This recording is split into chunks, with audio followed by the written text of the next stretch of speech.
Well, you tried to help me. And you want to help me now? If I possibly can. Because you suffered the tortures I'm going through now, you of all people will understand what I'm going to say. In trying to perform the miracle of medical science, I failed. My blood has been contaminated by the blood of Dracula.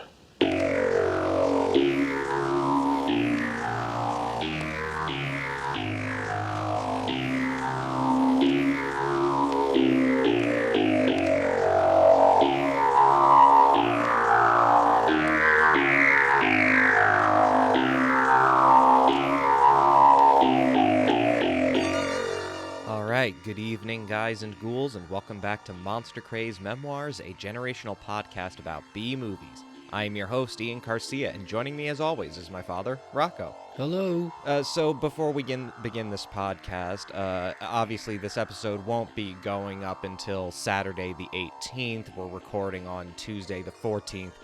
But I just feel like, I would be remiss to, not... there are just certain events in American cultural history that deserve to have their moments of silence and acknowledgement, just to show that, at our hearts, that we can reach out to our humble listeners and ask them to engage with a sort of, a contemplative, understanding of this sort of finiteness of life and how precious, it really is. Of course, I'm referring to the recent death this afternoon of the comedian Norm Macdonald. Passed away at the age of 61. Apparently, he was battling cancer. He never made it publicly known, as is his right. And I think, I just think, it's a real tragedy that he's gone, and that,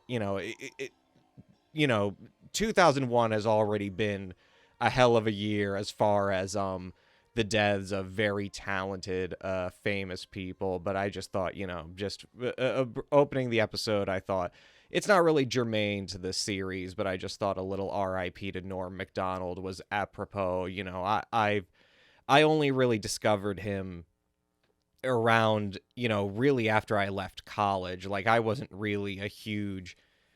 I didn't have an encyclopedia of stand-up comedy or anything, but once I started discovering Norm Macdonald primarily through his, his wonderful guest appearances, his work on Saturday Night Live for the Weekend Update, just a great oeuvre of wonderful deadpan comedic work. And I think the thing that I mainly respect about him as a comedian is that he wasn't afraid, and in fact he seemed to take an almost sadistic pleasure in not making the audience laugh.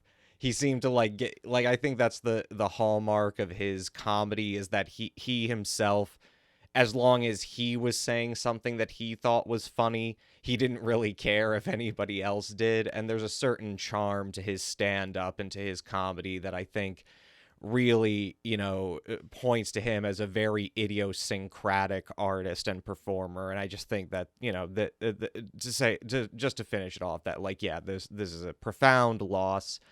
R.I.P. to Norm Macdonald. I didn't know that Dad, were you aware that he had passed today? I was not.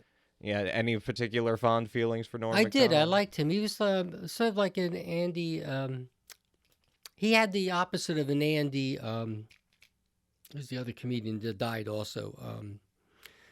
And you're right. His deadpan, very, very. There's deadpan kind of comedy, more cerebral kind of comedy compared to the type you see. I was like, he was a halfway decent actor. Yes, top indeed. Of it, yeah. A comedic actor. We are, of course, not going to be talking about anything to do with stand-up comedy for this episode, but considering that we're going to be moving on from a recent tragedy, we now get to look forward to talking about... it's House of Dracula.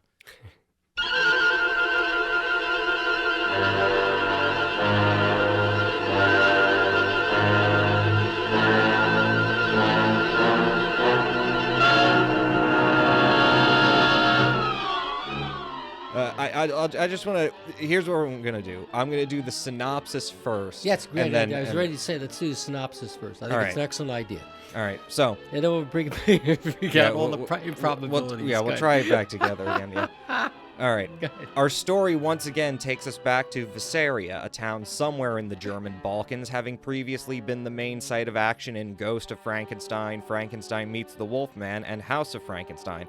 Our listeners will recall that Dracula was summarily destroyed by sunlight about a third of the way through House of Frankenstein, but he apparently got better as we are introduced to John Carradine reprising his role as the Count, as he calls upon the abode of one Dr. Franz Edelman, played by Onslow Stevens.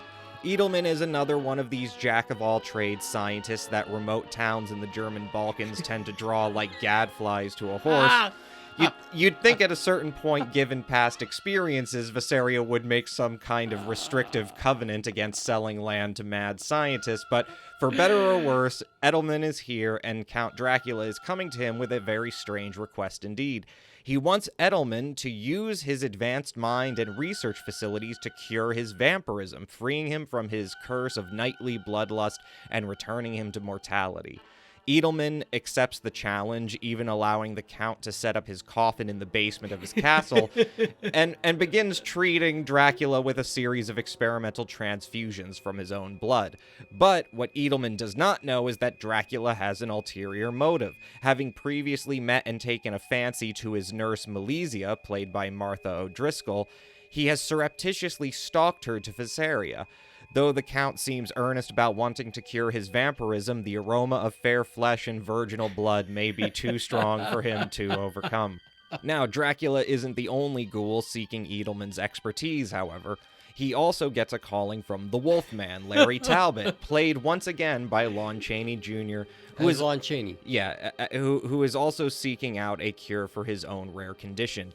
Edelman deduces that far from being supernatural in origin, Talbot's transformation into a werewolf is indeed affected by a mixture of conventional physiological and psychological mechanisms, boiling down to unusual pressure on his brain, causing the release of hormones that induce transformation when he is excited by the presence of the full moon. Fortunately for Talbot, Edelman has developed a hybrid species of tropical plant, the properties of which allows him to soften and reshape human skeletal structure so that he can accomplish Without radical surgery. change Right. without risky surgery. Right. Indeed, before Talbot arrived, his first patient upon perfecting his technique was to be his second assistant, a hunchbacked woman by the name of Nina, played by Jane Addams.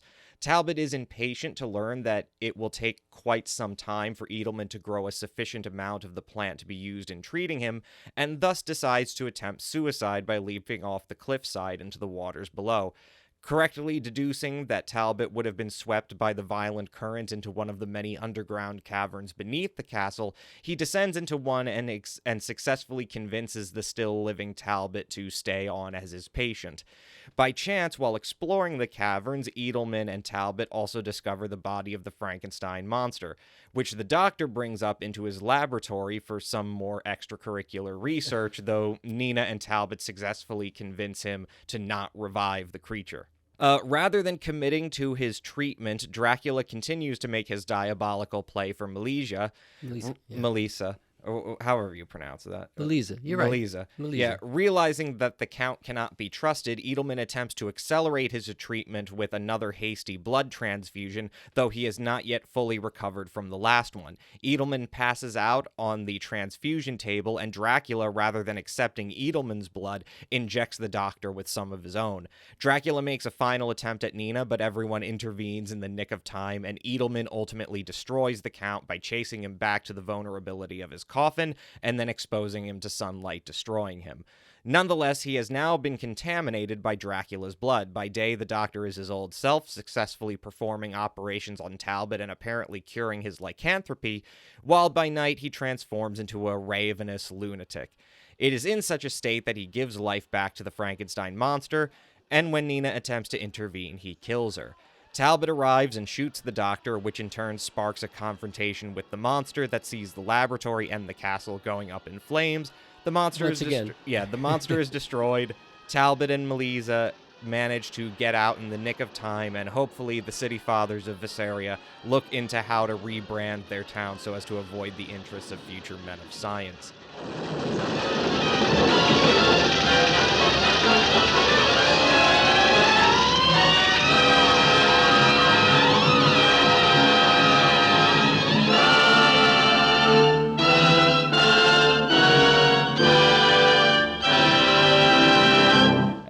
And so, with that synopsis comes an end to the classic monster rally cycle of Universal's 40s horror movies. And I have to say, not the highest note to leave the franchise with, and kind of a perfect illustration of why the beast needs to die. That's his undying monster. Unfortunately, it's an undying franchise. It's poor. This is one. Remember how I always complained that, not complained, but I mentioned to you, I complained about your overbearing criticisms of some of these, where I find that some of the things get better with age. This did not. No. I have to admit this. This is the first time I've seen it since I was a kid. Right. And I thought it was pretty cool. I knew everything about it, sort of, but seeing it when an adult, it's so incongruous that it just doesn't work. There's too many things. It's another cavalcade of monsters all coming together. You have your same troika. Except once again, they do not really come together in the end. The Dracula doesn't fight the Wolfman, which would have been cool. The Wolfman technically fights the Frankenstein monster, but in the form of Lon Chaney as a cured man, not as the Wolfman, which would have been cool. But you have these, but you have their cameos. Right, everyone. But the other thing is that it raises a question. This guy called Dracula is supposed to be living for 4 centuries. The way he's how long that is in the universe of this movie, where the time period is all out of whack. And also, they got the town right finally.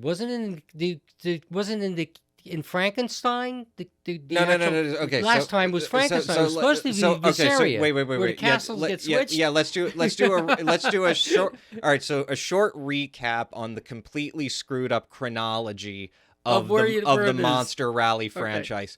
So you have in Ghost of Frankenstein. Okay. The Frankenstein monster is revived. Igor and the Frankenstein monster go to Visaria, where Ludwig von Frankenstein, the second son of Frankenstein, is currently living. So that is the first time we're introduced to Visaria. Go ahead. The second movie, Frankenstein Meets the Wolfman, Larry Talbot travels to Visaria in order to find Ludwig's records from the rubble of his destroyed castle, although it wasn't a castle in Ghost of Frankenstein. It was just like a regular sanitarium with some surgical wards in it.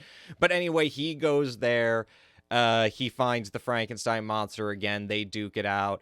And also, obviously, there's that weird thing of like, okay, this seems to be a period piece, but the Wolfman took place in the 20th century. Following Frankenstein Meets the Wolfman, we then get to House of Frankenstein, in which the events of Frankenstein Meets the Wolfman are acknowledged, but they are transposed from Visaria to the town of Frankenstein, and then Visaria is the place that all the characters go, because that's where the evil Dr. Niemann of that movie has his operations. I got you. And so now in this movie, you're in Visaria. obviously, I alluded to that in the opening of the synopsis, but Dracula is back again, despite the fact that he was destroyed at the end of House of Frankenstein. So on one level, I'm almost assuming, okay, they're just ignoring the events of House of Frankenstein altogether, which is reinforced by the fact that Larry Talbot just shows up in the town of Visaria. Looking for help, as usual. At Dr. Edelman's door, looking for exactly the same thing that he was looking for in Frankenstein Meets the Wolfman and House of Frankenstein. So I'm thinking, okay, yeah, they're just like retreading it. They're doing it over again. But then once they go into the cavern and discover the body of the Frankenstein monster, they allude to the events at the end of Frankenstein Meets the Wolfman. Right. They even say, oh, and here are the bones of Dr. Niemann, who was in the last movie and who was destroyed in the last movie. But the events of House of Frankenstein apparently took place, but in this version of the movie, they just apparently decided to change the fact that Dracula was ever involved, and that Larry Talbot wasn't involved either. Right. So, so we're in a situation where it's kind of a perfect illustration. And just to be clear, the screenwriter of this movie, Edward T. Lowe, is the same exact guy who wrote the screenplay for House of Frankenstein. The producer, Paul Malvern, is the same guy who produced House of Frankenstein. The director, Earl C. Kenton, is the same guy who directed House of Frankenstein. So everybody from a executive, creative position should know.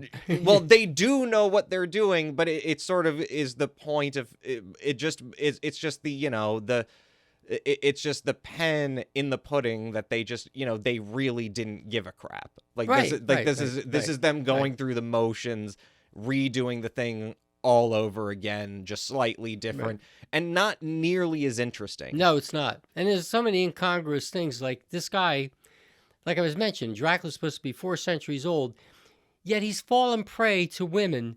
What? This is the third time? Second time. Yeah, and yeah, this First, is... Lon Chaney playing Dracula. He falls to a femme fatale who's actually using him. In Son of Dracula. However, Son of Dracula takes place in the 20th century and doesn't take place in the same timeline as these movies. So I guess that doesn't matter either. Now, here's what's not clear to me. It isn't clear to me whether he has ulterior motives. Did he come to the house because he knew that he knew about Melissa? And he wanted to be here? Wait. Let me finish my statement. Did he know about that? Or did he just happen to look in the window and see it was her? And then he introduced himself to Edelman to get cured, which doesn't make sense. Why would he want to get... So it's I think it's telling that is how they decide to open the movie, is with Dracula spying on Melissa. Right. So I think we are led to conclude that he really was just stalking her to wherever she was going. Right. But I think this is part of the thing, and I think this is why sort of John Carradine is kind of an underrated Dracula. I don't think anybody who was writing the movie gave very much thought to what Dracula's actual motivations were supposed to be.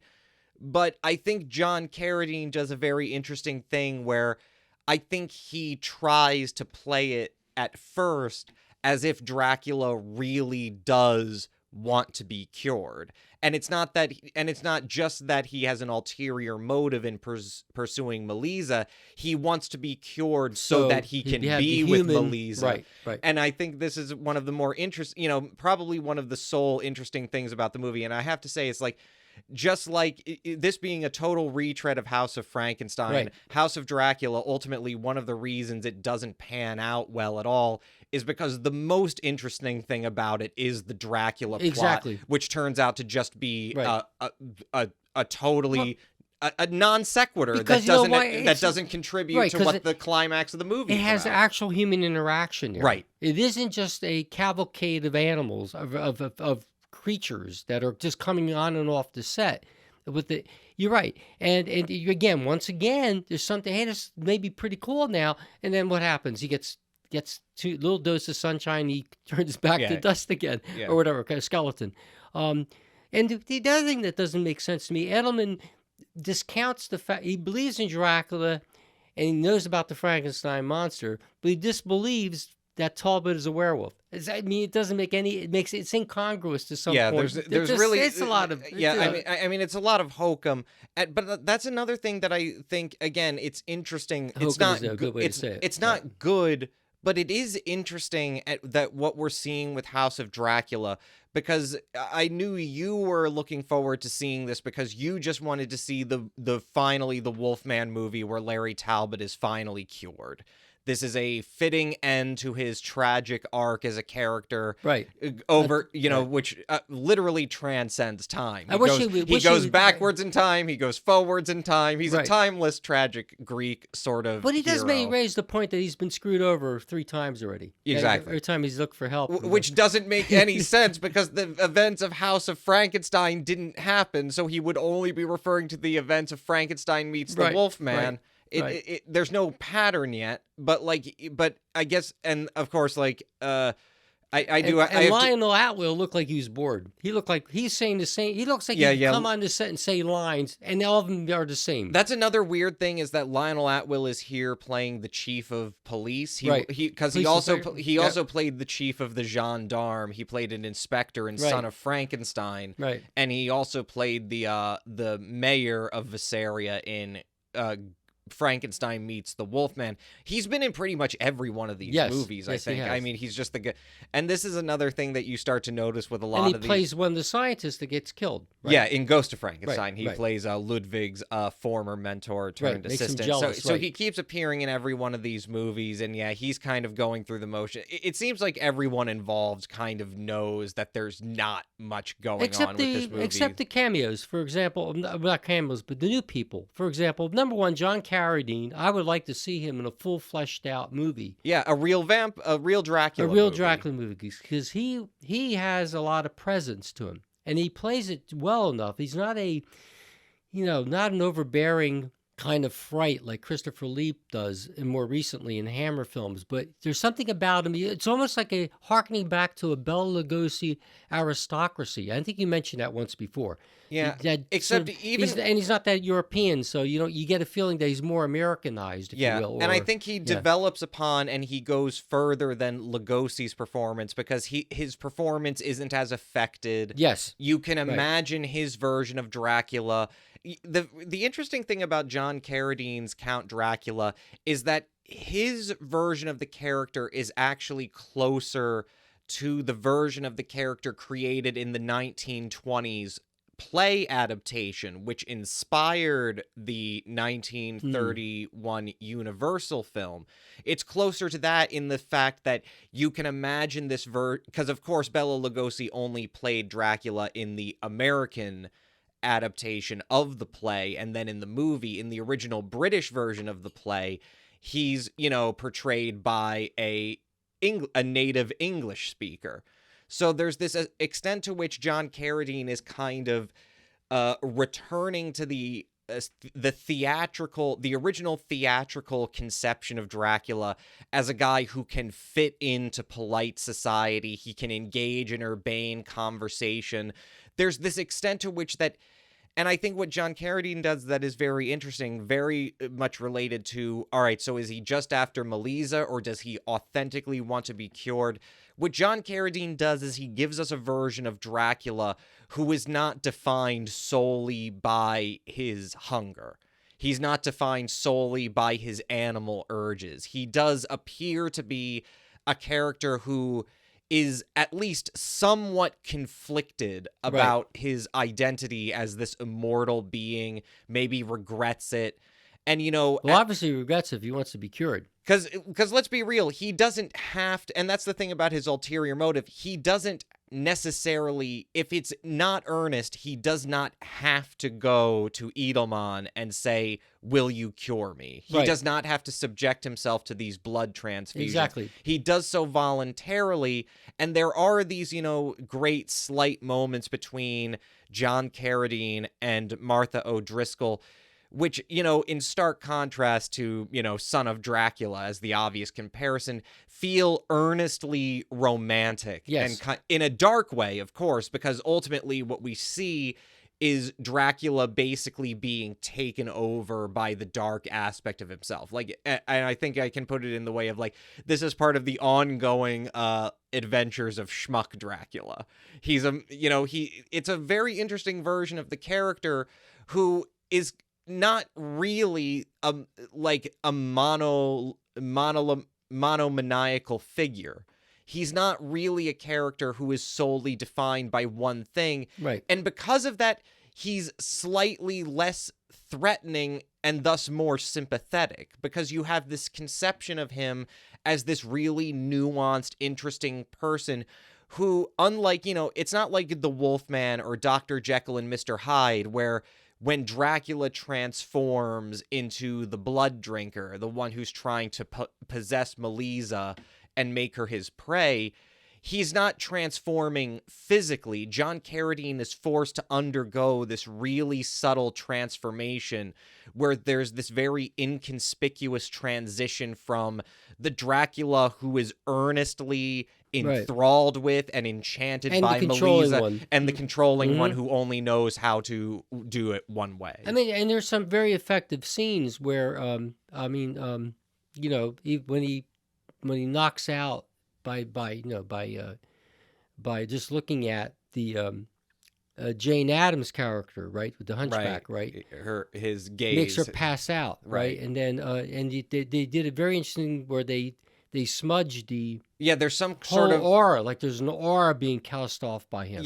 there's some Yeah. sort of gauze, like some sort of Gaussian blur Right. Which is pretty they cool. do There's to some the cool effects. to the camera lens in order Yeah. to sort of suggest the projection of his sort of overpowering gaze. I don't know that it necessarily works. I think John Carradine's intensity of his facial performance was enough. Right. But yeah, but there is also that other interesting thing about the movie, which is that it's not just Larry Talbot who suddenly we're getting a scientific explanation. Both of the monsters in the movie get scientific explanations for what their pathology is. Right. And ostensibly there's this premise made that that Dracula could be cured if he were to commit to like a series of blood transfusions. Right, and also to antibodies. Right, exactly. Because they find there's a parasite in his blood or some kind of unknown agent. So there's this, but it doesn't explain in either case their immortality. Right, exactly. That doesn't resolve the fundamental thing that's overriding the entire thing.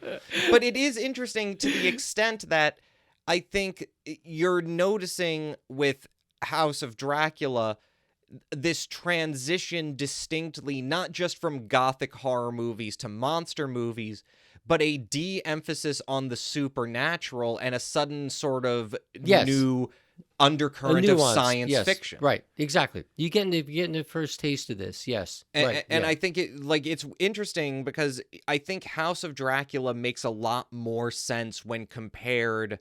It makes less sense when compared to even just the most recent monster movies that Universal has made. It makes less sense compared to them than it does, and when it makes more sense compared to the science fiction films that Universal is about to produce in the 50s, where there is, of course, going to be less supernatural monsters, more science fiction focus, more focus on mad science. And I think I think it's an interesting take. I mean, in terms of script writing, that is the interesting take in this, and both that Dracula and Talbot have a underlying problem that explains their transformations or explains their whatever. But unfortunately, it just doesn't work so well. I don't know there's nothing compelling about these people. The only one compelling about is really Dracula, and like you said, and his relationship to Melissa has a very minor role in this, but that attraction or that kind of magnetism with the supernatural superimposed on it is really, as it was in the last picture, some of the better parts of the film, which were too short. Lon Chaney once again is flat. Almost. You do notice that now he's sporting a mustache in this movie because contemporary to his making of these movies, he's also being cast in Universal's Inner Sanctum movies, where he routinely appears, and giving Lon Chaney a mustache is basically just the poor man's way of trying to recast him as the kind of sort of more sophisticated sort of drawing room anti-hero of an Inner Sanctum mystery or thriller, and it just doesn't fit at all in those movies. And like I said, though, but it's unfortunate because when he's given some room, he does act well. And I remember what I'm talking about, the Sidney Poitier movie where the two are chained together, a white guy and a black. Defiant ones. The Defiant ones, and he plays the turpentine foreman where they go and hide, right? And he gives a pretty good performance in that movie where he's the actual turpentine foreman, and there are roles that probably, but maybe it's the fact that he was aging, and maybe there's more of a mellowness to him. I think it's just that Lon Chaney was a guy who was only able to find a career in Hollywood because of his legacy as being the son of Lon Chaney. Right. And so he was typecast into these kinds of, first as a sort of Western and thriller heavy, as a crime movie bad guy, and then as a monster movie person. And if you look at his better roles in film history, whether it's in the Defiant Ones, gives an excellent character performance in High Noon as the alcoholic deputy who basically chickens out on helping the sheriff in his showdown. He made his name in Hollywood, at least as far as critics were concerned, with his portrayal of Lenny Small and of Mice and Men, both on the West Coast tour of the play version of Steinbeck's novel, and then ultimately in the film adaptation. And also, he starred as the father of Mitchum in Not as a Stranger. Yeah. The 1955 film. A very good opening scene. Then he's not in the picture at all. And where he tells his son, you have to have a heart. There's something about you that's wrong. There's something about you. And, of course, that's the whole thing that leads forward to Robert Mitchum as a medical doctor. His slow, not decline, but his megalomaniacal approach to medicine and not people or whatever. And it's very, so we can talk all about the side branches. I mean, the point. I think the point is that Lon Chaney is a guy who was capable of being a great character actor. If he's given, he doesn't even need that much screen time. He just needs to be given the breath and the room. Right. Because the one thing that Lon Chaney has, even, when I say that Lon Chaney is limited as an actor, I don't mean that in the sense that he's limited in his ability to inhabit the role in his head and play it earnestly. I mean that he is quite literally limited in terms of the moment it's Lon Chaney on screen. I'm sorry, it's hard to buy him as anything other than a certain type of character. And the certain type of character that always fits Lon Chaney the best is very sensitive and vulnerable characters who are defined by some sense of their weakness and their propensity to an exuberance of emotion and tragedy. So, it needs to be said that, we're seeing the sort of crescendo of Larry Talbot's saga in these Monster Rally movies. But as far as Chaney is concerned, he's just going through the motions here. He's just plugging into the same, despite. Do you think that I don't want to interrupt you, but was there something in the contract that said that this is his last werewolf movie, and that I think his contract expired very soon after this movie. So this movie would have been released on December 7th, 1945. It was filmed sometime in September, so it was very, very quickly shot and released. And then I believe, Lon Chaney, his contract with Universal would be dropped in April of the following year. Right.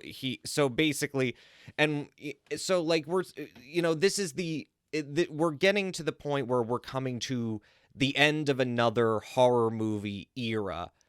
Except in what the sort of tragic case with the end of this era of horror movies versus the last one, where the end of the era is very exciting as far as the classic golden age 30s movies and pre-code movies, because the end of it is defined by these big dramatic seismic changes. First, you have the H certificate in the United Kingdom, which more or less bans the release of horror movies, which destroys a huge amount of foreign box office potential and sort of chills the market in America.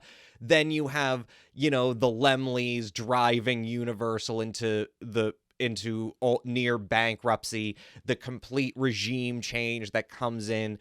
Whereas what's happening with the end of this horror cycle, it's just kind of petering out on its own oversaturation and its failure to really do anything novel or interesting.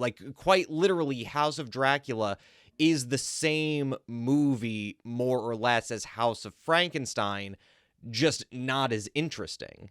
You know, it's not even as punchy. It's not even, there's not even the same sort of Right. of variety of locations or the sense of epic scope. It really is all contained Right. to this one setting. Right. And there's so many threads of the plot that just don't go anywhere. Like when Edelman turns, basically he becomes Dr. Jekyll and Mr. Hyde Right. Right. at the last act of the Right. movie. And you know, he kills his coachman by the name of Siegfried. And Siegfried's brother is this very sort of ugly, sort of creepy guy who's responsible for rousing up the townspeople at the end of the movie to form an angry mob, because he knows that, because basically Edelman kills Siegfried. The killer, the mob chases Edelman back to his castle, but nobody except Siegfried's brother suspects that the killer is hiding, that Edelman is protecting the killer. So there's this whole build up where you see, even though he finds this, he shows this police inspector the pin. right, yeah, his lapel. Edelman loses his lapel pin, His medical lapel pin, right? His right. sigil, Right. on Siegfried's body, and he produces it to Lionel Atwill's character. But Lionel Atwill, you know, basically just slow foots an investigation. Inevitably, you know, the people of Visaria once again work themselves up into a mob. Right. Which is usually what happens when you slow move something. Right. But here's the thing is that, like, even in House of Frankenstein, you know, there's more for the mob to do by the end of the movie. Like, at least at the end of House of Frankenstein, the mob has some sort of climactic involvement in destroying the monster. Right.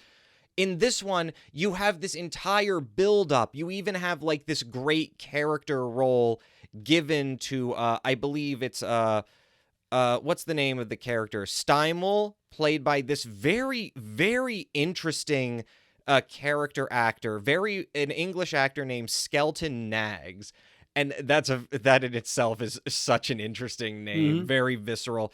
You know, and I don't mean to rag on him, but, like, he's a very ugly, ugly man. And, you know, he's playing this very small character part who seems so devious and is immediately, you know, even before his brother is killed, there's sort of this intimation that he just naturally doesn't trust Edelman, which turns out to be for good reason, because no scientist stays good in the town of Visaria. They all eventually, you know, end up finding a way to revive forgotten horrors again.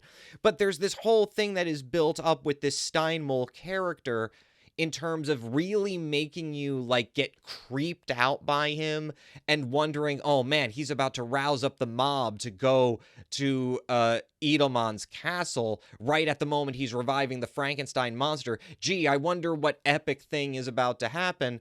But then Steinmull's mob arrives. And they have to go home. Yeah, literally, Lon Chaney Jr. just tells them, Get look outta out, here. the Frankenstein monster, and they all run out. Like, that's not what they do. Yeah, exactly. It's like they haven't, like, done this like a billion times before. Like, these people haven't passed down stories to their children talking about, yeah, I remember when I had to kill the Frankenstein monster, and one day you will Again. too. It's like, it's night, like, it's what are you thinking about, Granddad? Oh, it's just nights like this. I remember when we drove the living corpse into a swamp. You know, it just doesn't go anywhere. No, it doesn't. It's It so doesn't. the script writing is lazy to an extent that really sort of portends at this sort of 25th hour of this new cycle of horror movies just how little artistic involvement there is in any level of these movies. Because you do notice when, you know, obviously, again, this screenplay is written by Edward T. Lowe, the same guy who wrote House of Frankenstein. And even in the very scene where, you know, and talk about how these movies keep ripping off past movies, you know, in the part where John Carradine as Dracula is tempting Martha O'Driscoll as Melissa, he comes upon her playing the piano. I believe she's playing Claire de Lune, right? I forget the piece she's playing, Right.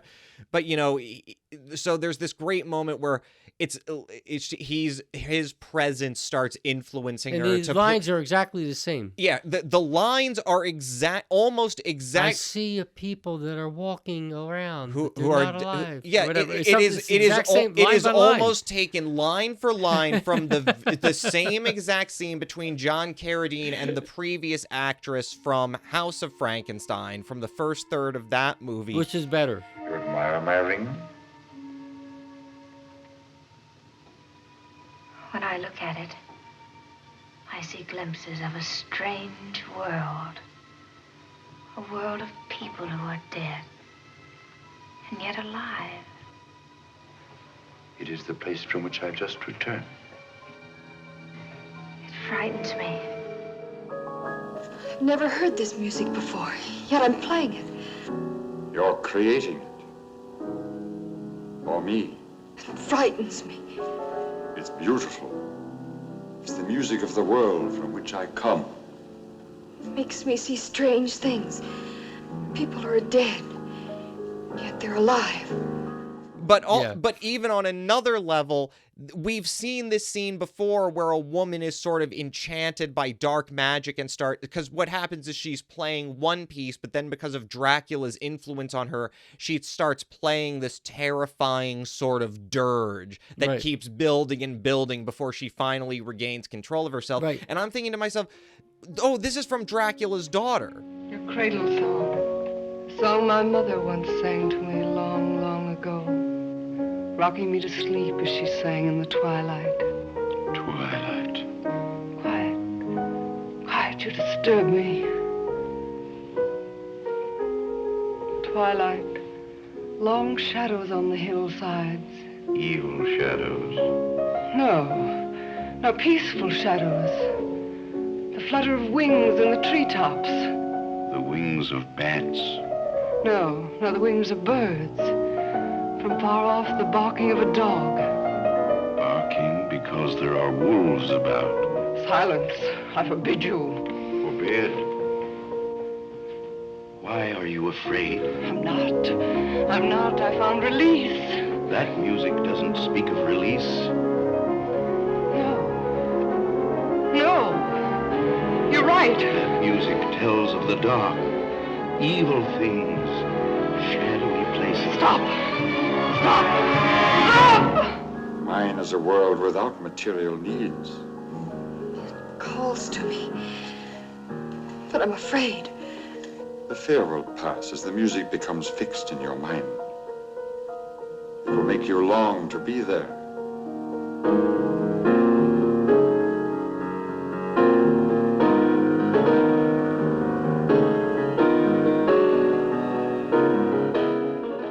Like, you're now at the point where you're no longer even ripping off your big tentpole monster movies. Now you're at the point where you're even ripping off the C tier ones that nobody remembers. Right. Like, that's the extent of the laziness in this picture. And also the fact that, as you pointed out, and it was clearly evident, the last scene of the monster is exactly ripped off from the previous film. Well, it's not just ripped off. It's used frame by frame. Yeah, so basically what happens is, like I said, Larry Talbot gets into a fight with the Frankenstein monster. Not really.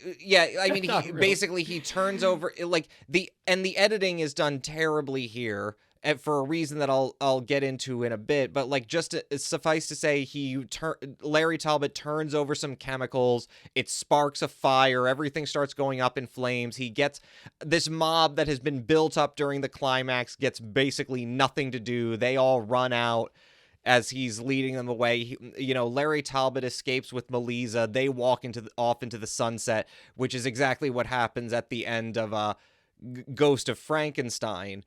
But they also use stock footage from the ending of Ghost of Frankenstein in order to take the place of the destruction of Edelman's castle and the death of the monster. Well, at least it's the same guy playing the monster. It's not the same guy playing the monster. No. Glenn Strange is the one who's playing the Frankenstein's monster in House of Frankenstein and House of Dracula. The person who's playing the monster in Ghost of Frankenstein is Lon Chaney Jr. Oh, right. Lon Chaney Jr. is playing the monster in Ghost of Frankenstein, Right. and so he's the one we're seeing dying in the fire. Look, it's not necessarily that you can tell, except that you can, if you've seen Ghost of Frankenstein, Right, you know immediately. You Right. know immediately it's stock footage, and the editing of this stock footage with the new footage that they shot, like, it's borderline incomprehensible. You have no idea how this fire was started, because all you see is Lon Chaney tip Push it over over- a vat of chemicals, and then suddenly the machines are all going haywire and sparking a fire. It's like, what exactly happened here? Right. Not that, but how did they bring in the whole top roof in that short period of time when he's getting? It's the way it is. It's a roundly kind of. Honestly, Honestly, I'm really a little bit surprised at the not civil liberties necessarily, but why is it always the hunchbacks that are dying? Now I understand Daniel was a bad hunchback. I can see him dying. But now, Igor dies. Well, Igor's a bad guy too, but not really. Yeah, But, there's all kind of these hunchbacks die. What is going on? Yeah, I mean, Nina dies for no reason. She sacrifices herself. Well, she doesn't even. She says Talbot needs to be. I can wait a little bit longer. Well, you can't. There's even this really gross way that Nina is introduced as a character, because when we're first introduced to her, there's this very sort of superficial emphasis on her face, because Jane Addams is a very conventional looking actress, and so there's this emphasis on her face, and then the camera pulls back to a tracking shot as she's getting up from her desk and going over to Edelman, and this is the first time we see that she's a hunchback. Right. So there's this like gross element to it where it's clear that they're like this is supposed to be a big shocking moment, like for the spectator. It's like, oh, you thought she was a beautiful woman. Ah, look, she's got a physical deformity. Ah, it's so disgusting. And I'm just sitting here as like a person in the 21st century and just being like, she doesn't look that bad, honestly. And honestly, it's actually kind of gross. Like, is this supposed to shock me? It's like, it's not something that's uncommon. It's like, I know, but I'm just she's saying. not a monster. She's Right. just a lady who has like her has a congenital defect, right? A physical, Deformity. Yeah, atypical physiology. It's not like it's not this thing that's worth getting riled about or grossing people out with. It's just, there's just no sympathy for her as a character. And you're right, she is totally dutiful throughout the narrative. Right. And I mean, we're seeing the same thing again, which I mentioned previously on a couple of episodes with this, is that like the female roles in these movies have taken such a downward turn from the ones that were evident in the 1930s. Because the ones in the 1930s weren't necessarily great, but you could still have roles like, the one from The Werewolf of London. You could still have the wife who is in a loveless marriage, but who's Bride of Frankenstein. Right, you could have like a woman playing a dual role as Mary Shelley, the author of the story, but then she but then she plays like another monster in the story and gives this great, almost like, muted balletic performance as this bird-like, screeching creature. You could have, what's the actress's name from Mystery of the Wax Museum? Literally a female protagonist in a movie. Yes. Like, there are so many more diverse roles for women, even just recently in the 30s, and by the 40s it's all gone downhill, and I think it's kind of appropriate that it is capped off sort of allegorically. Why? Because of gender reaction from the Second World War. I don't think so. I think it's because it's a lot harder to write a coherent script and the combination of both. I just think it's harder to pull off. Whereas My Girl Friday, or the woman that was the reporter in The Horrors of the Wax Museum, you said? The Mystery of the Wax Museum. There's a character, right? A hungry reporter that wants to get the story, right? So I understand. And that's something you do. But how many things can you write like that when you go down the list? And Well, I mean, Dad, all it really takes is for like writers who are men, but who also see women as being human beings and not like maybe. objects. I'm trying to say, and I also, mean, like even thinking back to Ghost of Frankenstein, it really isn't impossible to imagine a version of the story where Evelyn Anchor's character plays like a more active role in the story as the daughter of Frankenstein. You know, like you could have like a thing where Evelyn Anchors isn't just the daughter of Frankenstein. She's like learning from her father. She's part of these experiments. You know, Right. maybe she's sacrificed in the movie. You know, she becomes like the first victim of the monster or something like that. But like, right. you know, Right. No, you're right. Like I said, but that requires rewriting the script. And I think they just needed to hammer this out. And they get had this to out hammer the this door. out. Yeah. In fact, if you have to reuse footage for the closing scene, you had to hammer this out. Yeah, they were trying to get this out the door as quickly as possible. It's a shame because the other thing I wanted to mention. And do you want to hazard a guess of what they released this as a double feature with? Because previously they released House of Frankenstein as a double feature with one of the Mummy movies. I want to see if you can guess what this was double featured with. 1945? Yeah. The Black Cat or something? No, that was earlier. No. Right. What was it? It's The Daltons Ride Again. They paired it with a Western. Is that interesting? And a sequel Western, too. That's how, like, little they cared. Like they. Well, this is what it we couldn't keep- even get a horror double feature. It's just a B programmer slot. It's like, okay, what do kids like? They like monsters and cowboys. Let's I know, just but give then them you that. got that all the time. Mutiny at a Bounty and then the Birds. Well, that sounds like a great idea, but Mutiny on the Bounty and the Birds are both prestige movies I that like understand, are but written but by I'm talking- artists who care. I know, but I'm talking about the actual genre. It's not horror and horror. It's not suspense and mystery and suspense and mystery. It's a real movie. And The Birds by Alfred Hitchcock. Okay, what I'm saying here is Good. that they had one fake movie that was just made for the money, and they had paired it with another. How fake much did this movie. make? Do you know? I don't know. It must have made enough. I mean, it's like I can't imagine it didn't make its money back.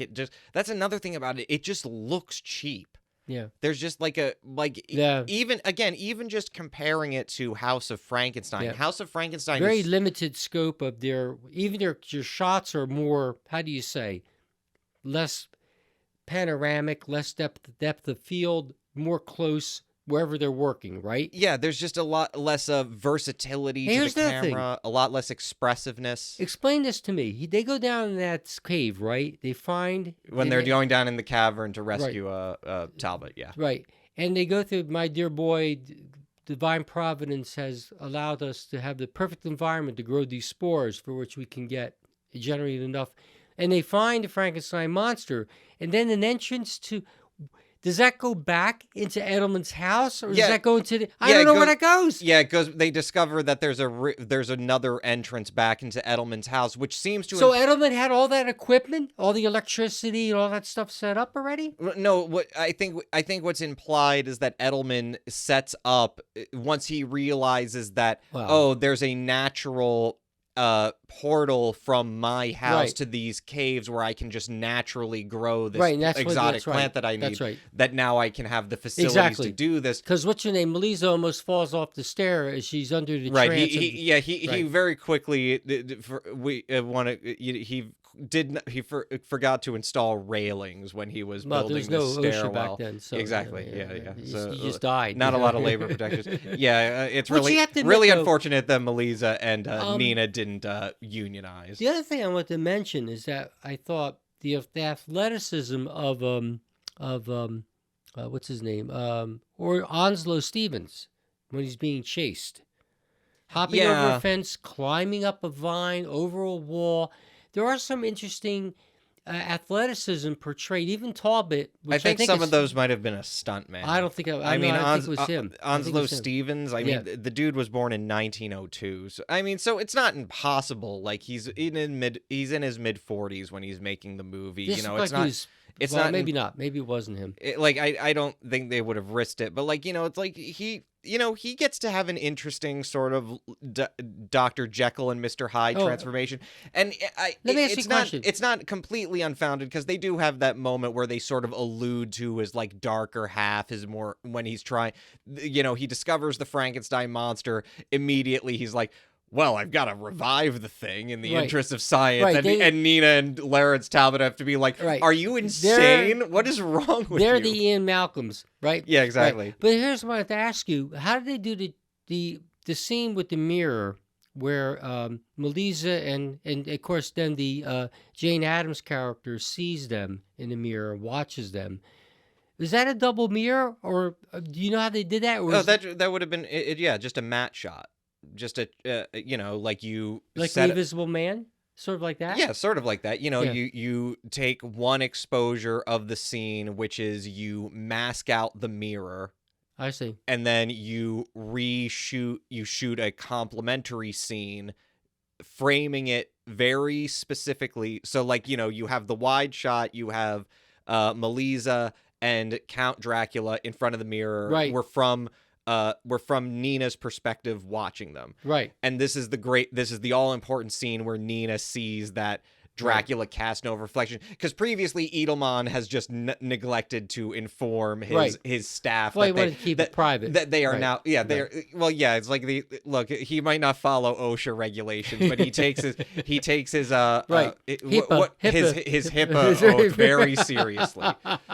He can't, which didn't exist. He can't disclose that Dracula actually he suffers from a very rare kind of blood parasite. It's like, but yeah, so you have that perspective, you have that subjective camera shot, you just have this wide shot, you have the mirror in back of them, you mask off the mirror in black so that element isn't going to be exposed in your image. You make a duplicate of that image.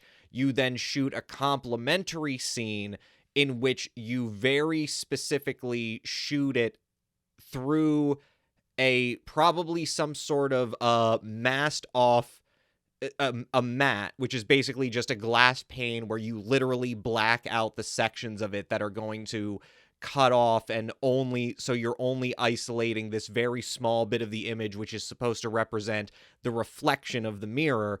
And then you make a reversal of that.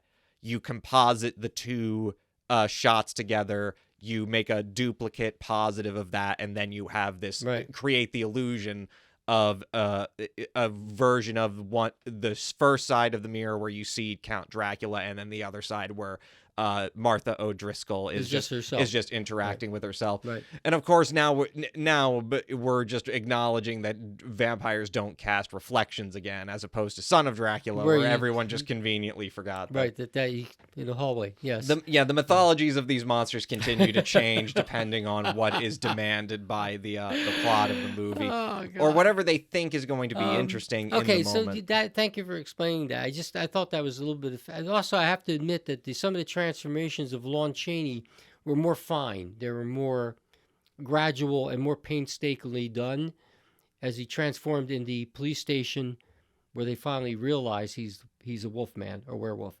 And also when he changes back when he's in the cave. Very, very subtle, very, very slowly done. Really well done. I thought it wasn't rushed. Yeah, and speaking of people who were gonna get fired very shortly after the making of these movies, Jack Pierce had basically been the main makeup designer for these monster movies all the way back to Dracula. But he was also gonna get dropped from the Universal payroll in 1947. This really is the end of an era as far as horror movies at Universal are concerned. And again, we are on the precipice. We're not quite there yet, but you already perceive it in House of Dracula, the tipping point from gothic horror to a monster movie, really and then from the horror monster movie to the science fiction monster movie. Right. And I think it's very interesting that we had already covered the those 50s movies, The Vampire and The Werewolf, both of which offer like science fiction Right. explanations to the monsters. Right. Little did we know that those were in fact preceded by House of Dracula, which also offers scientific Right. pathological explanations for these apparently supernatural phenomenon. Until Hammer comes in and tries to resurrect the more gothic, like Yeah, in Curse of the Werewolf. Yeah, like everything Right. flows in cycles In again. color. Yeah, but as far as these, monster movies, this really is the end of an era, so while this movie is being shot, on November 20, or very shortly before it's about to be released, on November 28th, 1945, what happens is that Universal sells 1/4 of its studio interest to a British entrepreneur called J. Arthur Rank, who owns a company called United World Pictures, which is a subsidiary of the Rank Corporation. So Rank has this very considerable influence on Universal at the time. He leads an ambitious program of modernizing the studio and improving its space. He constructs a lot of new sound stages.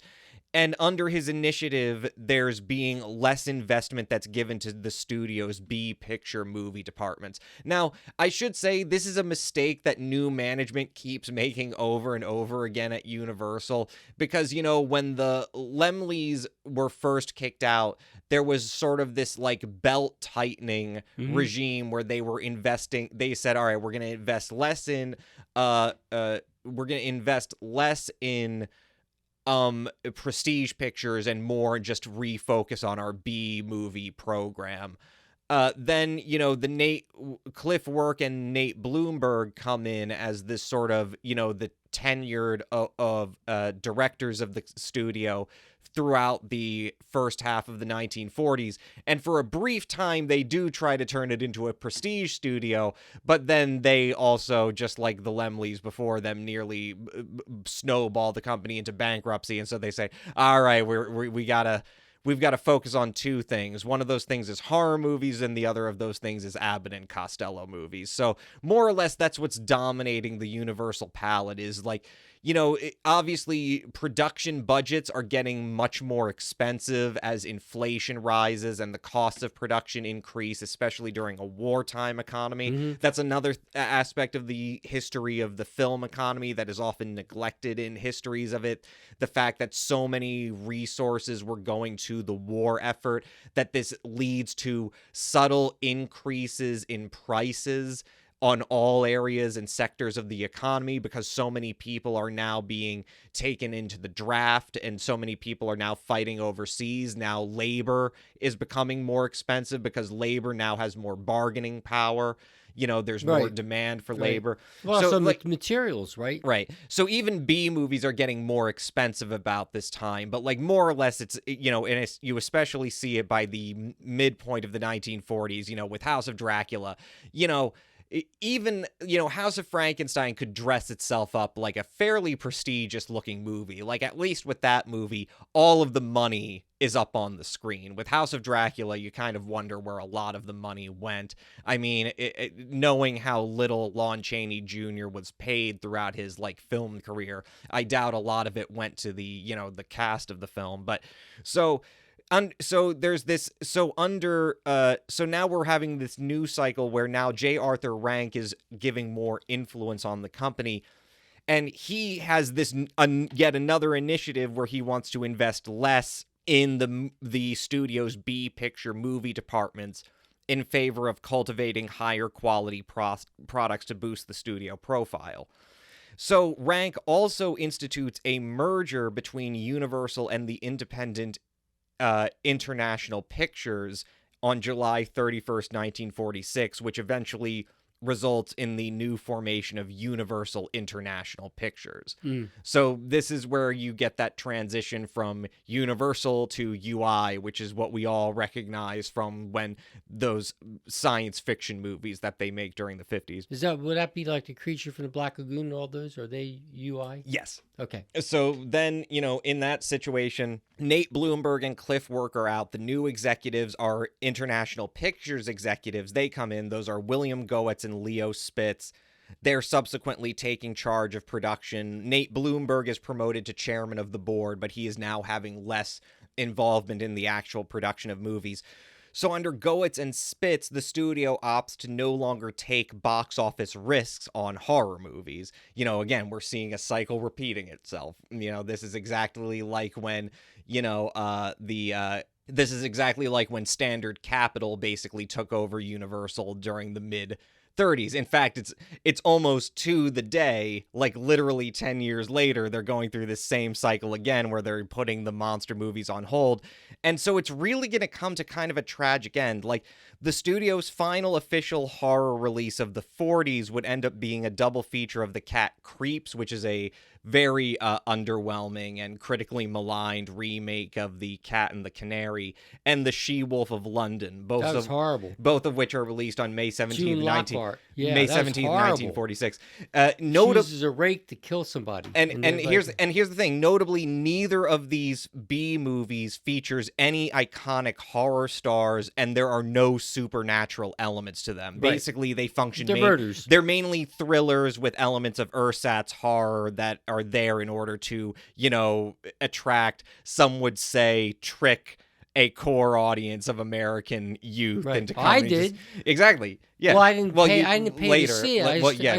When you saw it on TV. I stayed up at night watching, thinking that this is going to be a werewolf, and it turns out it's a woman that's killing people. No, it's a thriller movie. It's a thrill. It's ersatz horror. It's a police, whatever you call it. And what's very interesting is that, that those are the final horror movies that they release, but that's not the final horror movie they produce. Like, by a certain point, their final horror movie they produce is this movie called The Brute Man.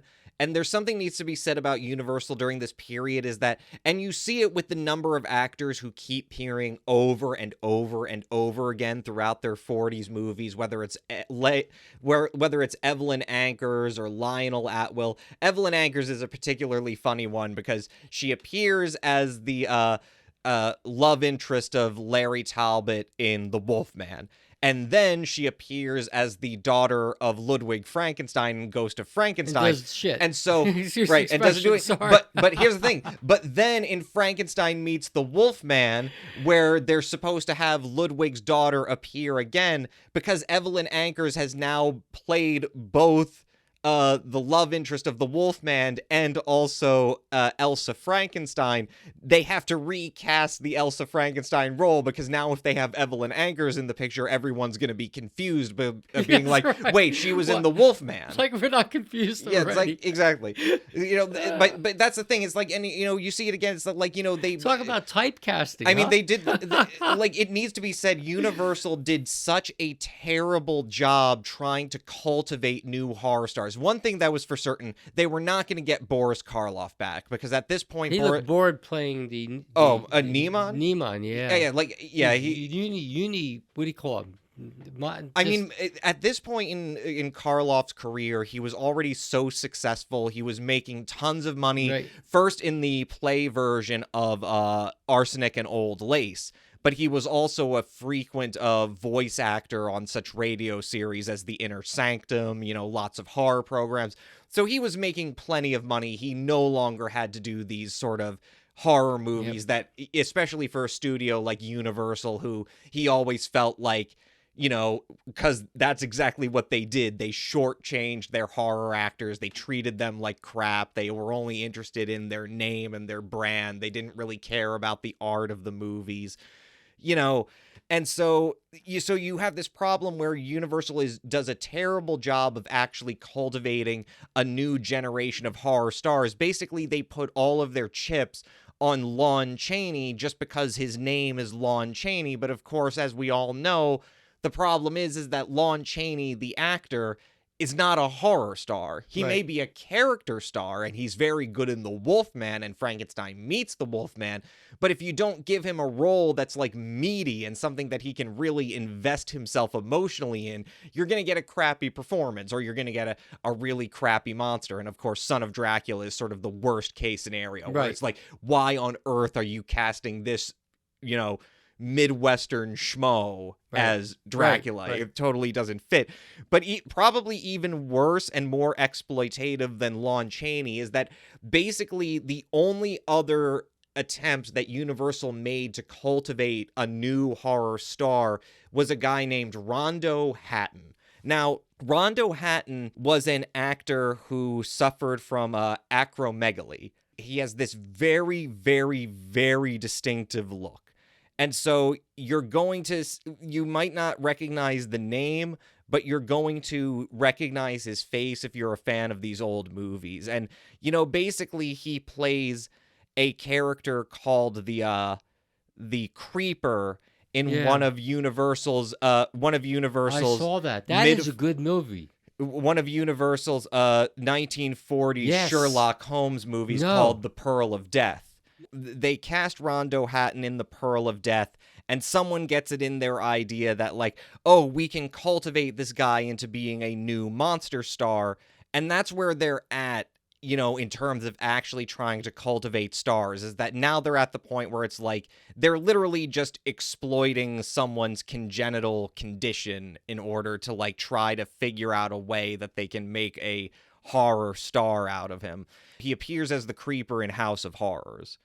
That's a 1946 movie. That's the one I'm talking about. Yeah. That one, House of Horrors. Yeah, that was pretty. I thought he was pretty decent. And again, it's not really a horror movie. It's kind of like one of these throwback old dark house thrillers. One of those red herring murder mysteries. One of these things that is so, at this point, extremely out of date with the times. It's like, it's just, this is the sort of things that they were making in the 1920s before they had even figured out that American audiences would buy a supernatural premise to a horror movie. But so Rondo Dalton, they're so convinced that they have a character here that they then cast Rondo Dalton in the same year in a movie called The Brute Man, where he once again plays a character called the Creeper, and The Brute Man is framed as something of like a pseudo prequel to the House of Horrors, although it's not very obvious. And the main thing I'm driving at here is that ultimately, Universal's new management comes in July of 1946. The Brute Man is one of the last horror movies they produce, and they don't even release it themselves. That, the new Universal management takes one look at The Brute Man, and it's such a low budget, low rent, crappy movie that they just decide that they're going to sell it to this Poverty Row outfit called the Producers Releasing Corporation and basically disown the movie. So this is like, we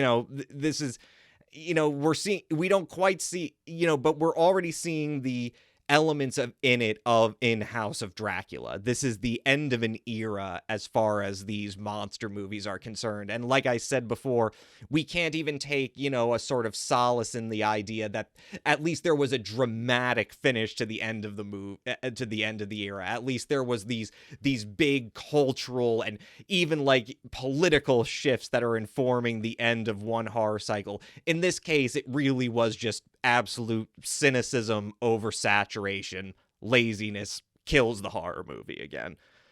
Very, very unceremonious end. To what I have to say is, I'm sorry, like, I can understand from a certain perspective that maybe I've just been too hard on these movies. No, you're not.